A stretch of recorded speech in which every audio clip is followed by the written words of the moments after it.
ये स्टोरी काटिया नाम की एक लड़की की है जिसके पिता एक साइंटिस्ट थे जिन्होंने इंसानों पर एक्सपेरिमेंट करके उन्हें हिटमैन एजेंट बना दिया। लेकिन सरकार को इस बात का पता चला तो पकड़े जाने के डर से उन्होंने एक्सपेरिमेंट को बंद कर दिया और देश छोड़कर फरार हो गए। अब सिंडिकेट नाम की एक कंपनी इस एक्सपेरिमेंट को दोबारा शुरू करना चाहती है, लेकिन इसके लिए उन्हें डॉक्टर पीटर की जरूरत है और डॉक्टर पीटर अब कहाँ है ये किसी को नहीं पता। इसलिए वो उसकी बेटी काटिया को ढूंढते हैं ताकि वो उन्हें डॉक्टर पीटर तक पहुंचा सके। इसके बाद आगे क्या हुआ आइए वीडियो में देखते हैं। तो चलिए शुरू करते हैं। इस फिल्म की शुरुआत होती है डेलरिगो नाम के एक आदमी से जो पिछले कई सालों से काटिया नाम की एक लड़की की तलाश में लगा हुआ था। काटिया एक बहुत ही जाने माने साइंटिस्ट डॉक्टर पीटर की बेटी है। आज से कई साल पहले पीटर ने इंसानों पर एक एक्सपेरिमेंट किया और इनके डीएनए को मॉडिफाई करके उन्हें सुपर ह्यूमंस बना दिया। इन सुपर ह्यूमंस को हिटमैन एजेंट्स भी कहा जाता था। ये एजेंट किसी भी आम इंसान से कई गुना बेहतर थे क्योंकि ना तो इनके अंदर कोई फीलिंग्स थी और ना ही इन्हें कोई दर्द महसूस होता था। और हर एक एजेंट को एक खास नंबर दिया जाता था जैसे कि agent 01, agent 02 and so on, क्योंकि ना तो इन्हें कोई दर्द महसूस होता था। लेकिन ये सब कुछ ज्यादा देर तक नहीं चल सका क्योंकि बहुत जल्द सरकार को इस एक्सपेरिमेंट की खबर लग गई और अब पकड़े जाने के डर से पीटर ने इस एक्सपेरिमेंट को बंद कर दिया और रातों रात देश छोड़कर फरार हो गया। देखते ही देखते 25 साल गुजर गए और अब 25 साल बाद सिंडिकेट नाम की एक कंपनी ने इस एक्सपेरिमेंट को दोबारा शुरू करने का फैसला किया। लेकिन बहुत जल्द इन्हें एहसास हो गया कि डॉक्टर पीटर के बगैर इस एक्सपेरिमेंट को अंजाम दे पाना नामुमकिन है। इसलिए सिंडिकेट कंपनी के मालिक ने डेलरिगो नाम के एक आदमी के साथ कॉन्टैक्ट किया और उसे डॉक्टर पीटर को ढूंढने को कहा। लेकिन काफी कोशिशों के बाद भी जब उसे पीटर का पता नहीं चला तो वो उसे छोड़कर पीटर की बेटी काटिया के पीछे लग गया क्योंकि उसे पूरा यकीन था कि काटिया उसे पीटर तक पहुंचा सकती है। अब सालों की मेहनत के बाद उसे काटिया का पता चल गया जो कि जर्मनी के एक छोटे से शहर में मौजूद थी। लेकिन अभी वो उस बात की जानकारी सिंडिकेट के मालिक को देता उससे पहले ही किसी ने उसके सिस्टम को हैक कर लिया और उसके सीक्रेट बेस पर अटैक कर दिया। ये देखकर डेलरिगो के गार्ड्स फौरन एक्शन में आ गए और उसे गाड़ी में बिठाकर सेफ हाउस की तरफ ले गए। लेकिन वो ये नहीं जानते थे कि कोई इनकी हर एक मूवमेंट पर नजर रखे हुए है। अभी वो कुछ और समझ पाते तभी वहाँ पर एक धमाका हुआ और इनकी 3 में से 2 गाड़ियां ब्लास्ट हो गई। ये देखकर गार्ड्स ने अपना रास्ता बदल लिया और बचते बचाते डेलरिगो को सेफ हाउस तक पहुंचा दिया। अब सेफ हाउस पहुंचते ही डेलरिगो सीधा कंट्रोल रूम की तरफ गया, लेकिन अंदर आकर उसने देखा कि किसी ने उसके दोनों गार्ड्स को पहले ही मार दिया है। अभी वो कुछ और सोच पाता कि तभी उसके बाकी गार्ड्स भी मारे गए और तभी उसकी नजर रूम में बैठे एक आदमी पर पड़ी। यह आदमी भी एक हिटमैन एजेंट था जिसका नाम एजेंट 47 था। यहाँ 47 डेलरिगो से काटिया का पता पूछता है, लेकिन उसने काटिया के बारे में कुछ भी बताने से साफ इनकार कर दिया। जब 47 ने उसे जान से मारने की धमकी दी तो उसने डर के मारे सब कुछ उगल दिया। अब काटिया की लोकेशन मिलते ही 47 ने कमरे में धमाका कर दिया और डेलरिगो को जान से मार दिया। अब सिंडिकेट के मालिक को भी इसकी खबर लग गई कि फिलहाल काटिया जर्मनी में मौजूद है, इसलिए उसने अपने सबसे खास आदमी को जर्मनी भेजा ताकि वो काटिया को किडनैप करके उसके पास ला सके। वहीं दूसरी तरफ हम काटिया को देखते हैं जो जर्मनी की एक लाइब्रेरी में बैठकर डॉक्टर पीटर यानी अपने पिता को ढूंढने की कोशिश कर रही है। अब दुनिया भर के लोग काटिया को इसलिए ढूंढ रहे थे कि ताकि वो इन्हें पीटर तक पहुंचा सके, लेकिन सच्चाई तो ये है कि खुद काटिया भी पीटर के बारे में कुछ नहीं जानती। काटिया को पीटर का चेहरा तो याद है लेकिन वो ये नहीं जानती कि वो उसकी बेटी है। इसके दिमाग में पीटर की कुछ पुरानी यादें हैं और पीटर की एक धुंधली तस्वीर भी है और इस तस्वीर के अलावा वो इस दुनिया में किसी को नहीं जानती। हालांकि काटिया भी कोई आम लड़की नहीं है क्योंकि पीटर ने उसके डीएनए में भी कुछ बदलाव किए थे जिसकी वजह से काटिया के पास भी कुछ अनोखी शक्तियां हैं।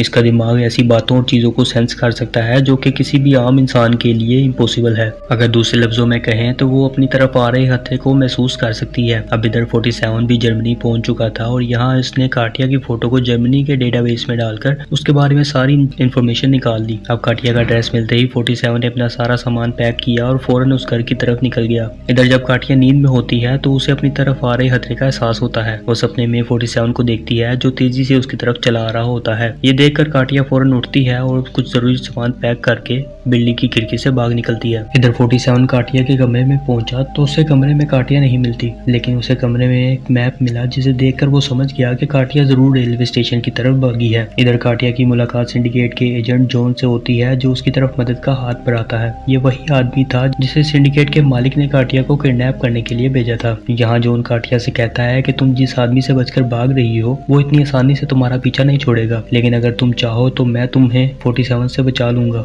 और इस आदमी को ढूंढने में तुम्हारी मदद करूंगा जिसे तुम इतने सालों से ढूंढ रही हो, यानी कि डॉक्टर पीटर को। लेकिन अभी काटिया कुछ और कह पाती कि तभी 47 वहां पर पहुंच गया और इन दोनों पर गोलियां बरसाने लगा। यहाँ जॉन 47 पर हमला कर देता है और दोनों ट्रेन के ट्रैक पर जा गिरे। ये दोनों काफी देर तक लड़ते रहते हैं और फिर जॉन मौका देकर 47 को चकमा दे देता है और काटिया को लेकर वहां से निकल जाता है। ये दोनों स्टेशन से बाहर आकर टैक्सी में बैठकर वहां से भागने लगते हैं, लेकिन अभी ये वहां से निकल पाते कि 47 ने ड्राइवर के सर पर गोली मार दी। अब ये दोनों फटाफट गाड़ी से निकले और पैदल चलकर वहां से भाग निकले। काफी देर चलने के बाद इन्होंने पीछे मुड़कर देखा तो 47 अब भी इनका पीछा कर रहा था कि तभी जॉन को यूएस एम्बेसी दिखाई दी तो उसके दिमाग में एक आइडिया आया और वो काटिया को लेकर वहां पहुंचा और अपनी बंदूक निकालकर हवा में गोलियां चलाने लगा। ये देखकर यूएस सोल्जर्स ने इन्हें गिरफ्तार कर लिया और एम्बेसी के अंदर ले गए। दरअसल ये जॉन का ही प्लान था कि वो एम्बेसी के अंदर आ सके, क्योंकि उसे पूरा यकीन था कि 47 इस बिल्डिंग के अंदर नहीं आएगा। फिर एम्बेसी का एक ऑफिसर काटिया से पूछताछ करने लगा कि तभी काटिया को सेंस हुआ कि 47 इस बिल्डिंग में दाखिल हो चुका है। इधर 47 एक बड़ा सा बैग लेकर बिल्डिंग के अंदर पहुंचा और जब गार्ड्स ने उस बैग को स्कैन किया तो उन्हें अंदर से एक स्नाइपर राइफल और ढेर सारी गोलियां मिली। इसके बाद 47 को गिरफ्तार करके इसे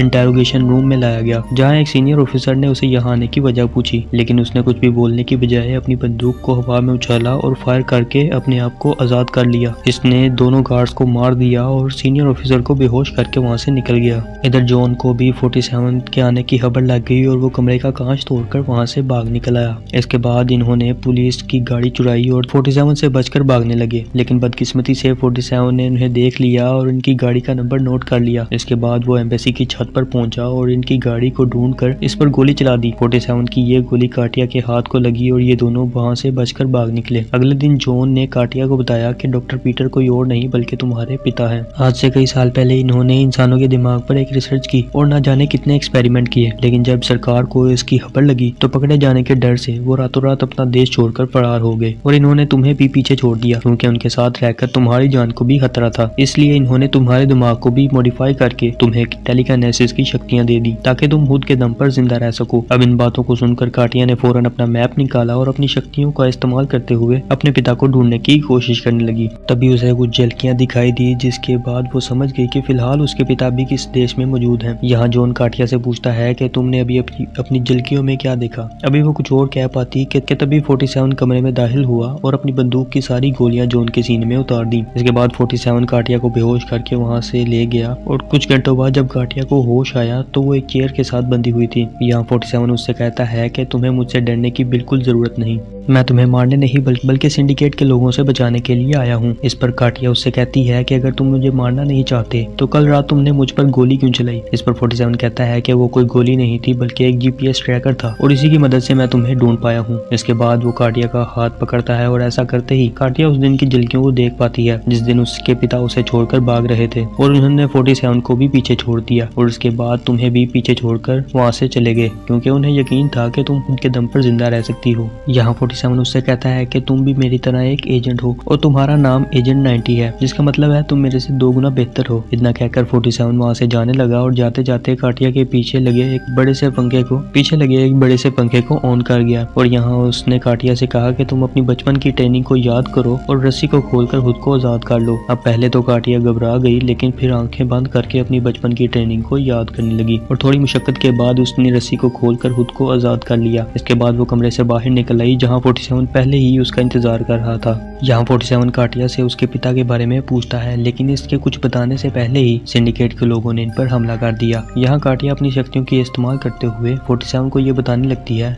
कि कौन सा गार्ड कहाँ से आ रहा है और इस जानकारी के मुताबिक 47 ने एक एक करते हुए सभी गार्ड्स को मार दिया और तभी अचानक काटिया के सामने जॉन आ गया और ये देखकर काटिया पूरी तरह हैरान हो गई। अब यहाँ पर खुलासा होता है कि जॉन की पूरी बॉडी टाइटेनियम की बनी होती है, इसलिए उस पर गोलियों का कोई असर नहीं हुआ। अब यहाँ पर जॉन और 47 की लड़ाई हो गई और इस बार जॉन 47 पर भारी पड़ रहा था। इसने 47 की खूब धुलाई की और उसे जमीन पर गिराकर उस पर बंदूक तान दी। यहाँ काटिया ने भी एक बंदूक उठा ली और जॉन के पीछे मौजूद कमरे की खिड़की तोड़ दी और खिड़की के टूटते ही उस बड़े से पंखे ने कई गार्ड्स को अपने अंदर ले लिया। हालांकि जॉन इस बार भी जिंदा बच गया और जमीन पर गिरकर बेहोश हो गया। उसके बाद 47 और काटिया बिल्डिंग से बाहर आ गए और यहाँ काटिया ने 47 को बताया कि फिलहाल उसके पिता सिंगापुर में मौजूद हैं। इसके बाद ये दोनों एयरपोर्ट की तरफ आ गए ताकि जल्द से जल्द फ्लाइट पकड़कर सिंगापुर पहुंच सके। इधर होश में आते ही जॉन ने काटिया का वो मैप देखा और जिसमें उसने सिंगापुर को स्टिकर लगाकर हाईलाइट किया हुआ था। ये देख देखते ही वो पूरी कहानी समझ गया और सिंडिकेट के चेयरमैन को फोन करके इस बात की जानकारी दे दी। और इधर चेयरमैन ने सिंगापुर के एयरपोर्ट सिक्योरिटी को फोन किया और इन्हें काटिया और 47 को ढूंढने को कहा। अब सिंगापुर पहुंचते ही 47 ने एक पायलट की यूनिफॉर्म चुरा ली और काटिया से कहा कि तुम इन कैमरों से बचते हुए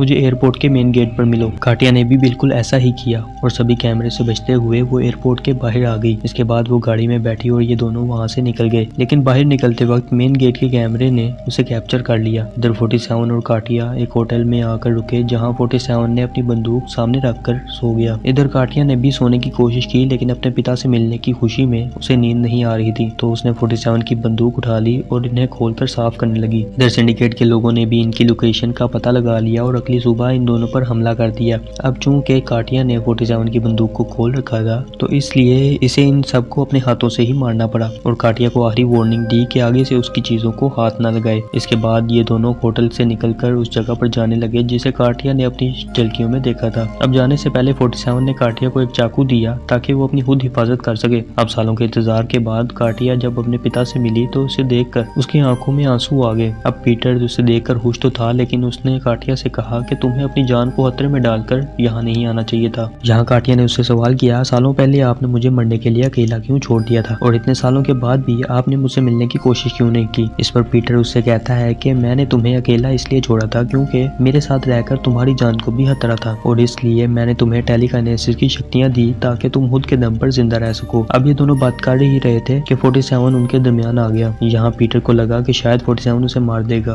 पर काटिया ने बताया कि 47 उसके साथ है और उसे मारना नहीं चाहता। अभी 47 कुछ और कहता कि तभी उसकी नजर सिंडिकेट के कुछ गार्ड्स पर पड़ी। ये देखते ही उसने इन दोनों गार्ड्स को मार डाला और पीटर और काटिया को लेकर वहाँ से भागने लगा। पर तभी इनके सामने जॉन आ गया और इनका रास्ता रोककर खड़ा हो गया। और अब यहाँ पर पीटर 47 को बाहर निकलने का दूसरा रास्ता दिखाता है, लेकिन थोड़ी दूर जाते ही सिंडिकेट के गार्ड्स ने इन पर हमला कर दिया और केबल्स की मदद से कार को एक चौराहे पर ही रोक दिया। यहाँ 47 खुद को आजाद करने की बहुत कोशिश की, लेकिन इसका कोई फायदा नहीं था। आखिर में वो गाड़ी से बाहर निकला और एक एक करके सभी गार्ड्स को मारने लगा, लेकिन गार्ड्स की तादाद ज्यादा थी और इन सभी को यहाँ से भाग जाना ही बेहतर लगा। अब भागते भागते एक गोली पीटर की टांग पे लगी और वो जमीन पर गिर गया। यहाँ 47 ने उसकी मदद करने की कोशिश की, लेकिन पीटर ने उन्हें भाग जाने को कहा। हालांकि काटिया इसके लिए राजी नहीं थी और अब इनके पास कोई और चारा भी नहीं था, इसलिए 47 काटिया को लेकर वहाँ से निकल गया। और इधर सिंडिकेट के लोगों ने पीटर को पकड़ लिया और इसके बाद पीटर को सिंडिकेट के ऑफिस लाया गया, जहां जॉन इससे कुर्सी से बांधकर उसे हिटमैन एजेंट बनाने का फार्मूला पूछता है। पर जब पीटर ने उसे कुछ भी नहीं बताया तो जॉन ने उसे एक इंजेक्शन लगा दिया। इंजेक्शन के लगते ही पीटर को काफी तेज दर्द हुआ, लेकिन इसके बावजूद भी वो चुप रहा और जॉन को फार्मूला बताने से साफ इनकार कर दिया। इधर 47 ने बिल्डिंग के सारे कैमरास को हैक कर लिया और बिल्डिंग के अंदर की चीजों को मॉनिटर करने लगा। यहाँ उसने एक प्लान बनाया और फायर ब्रिगेड को कॉल करके ये झूठी खबर दी कि सिंडिकेट ऑफिस में आग लग गई है। उसके बाद उसने बिल्डिंग के स्पीकर्स का इस्तेमाल करके सिंडिकेट के चेयरमैन को ये ऑफर दी कि अगर तुम पीटर को छोड़ दो तो मैं तुम्हें बदले में काटिया दूंगा। काटिया पीटर की बनाई गई सबसे बेस्ट एजेंट है और इस पर रिसर्च करके तुम अपने सभी सवालों का जवाब पा सकते हो। और इसने 47 को हेलीपैड पर लैंड करने को कहा, लेकिन वो नहीं जानता था कि हेलीकॉप्टर में सिर्फ काटिया मौजूद है। यहाँ काटिया हेलीपैड पर लैंड करने की बजाय हेलीकॉप्टर को बिल्डिंग पर टकरा देती है, जिससे सिंडिकेट के कई गार्ड्स मारे जाते हैं। इधर 47 की बुलाई गई फायर ब्रिगेड की टीम ऑफिस पहुंच गई और 47 भी एक फायर फाइटर बनकर बिल्डिंग में दाखिल हो गया। इधर काटिया भी अपने हिटमैन मोड में आ गई और एक एक करके सभी गार्ड्स को मारने लगी। ये देखकर पीटर और सभी गार्ड्स चेयरमैन को एक सेफ कमरे में पहुंचाने लगे, लेकिन 47 तो यहाँ पर पहले से ही मौजूद था। इसने जॉन को देखते ही उस पर गोली चला दी और अब इन दोनों के बीच लड़ाई शुरू हो गई। और अब चूंकि जॉन पर गोलियों का कोई असर नहीं हो रहा था, तो 47 ने जॉन को एक इलेक्ट्रिक वायर से बांध दिया और पूरी बिल्डिंग की बिजली उसकी बॉडी से गुजार दी। आखिरकार ये तरकीब काम कर गई और फाइनली जॉन मारा गया। अब यहाँ कंपनी का चेयरमैन पीटर को लेकर वहाँ से भागने लगा और ये देखकर काटिया और 47 भी उसका पीछा करने लगे। यहाँ गार्ड्स ने उन्हें रोकने की काफी कोशिश की, लेकिन ये दोनों एक एक करके सभी गार्ड्स को मारते गए। पर जब तक ये दोनों ऊपर पहुंचे तब तक चेयरमैन पीटर को लेकर वहाँ से भाग चुका था। यहाँ चेयरमैन ने पीटर से कहा कि वो दोबारा वापस आएगा और काटिया को ढूंढकर इस एजेंट प्रोग्राम को दोबारा शुरू करेगा। अब ये सुनकर पीटर काफी परेशान हो गया और अपनी बेटी को बचाने के लिए उसने एक फैसला किया। उसने अपनी जेब से एक अस्थमा पंप निकाला जो कि असल में एक बॉम्ब था। पीटर ने आखिरी बार काटिया को बाय बोला और ये कहते ही बटन को दबा दिया, जिससे हेलीकॉप्टर में जोरदार धमाका हुआ और चेयरमैन के साथ साथ पीटर भी मारा गया। ये देखकर काटिया का दिल पूरी तरह टूट गया, जिससे वो इतने सालों से ढूंढ रही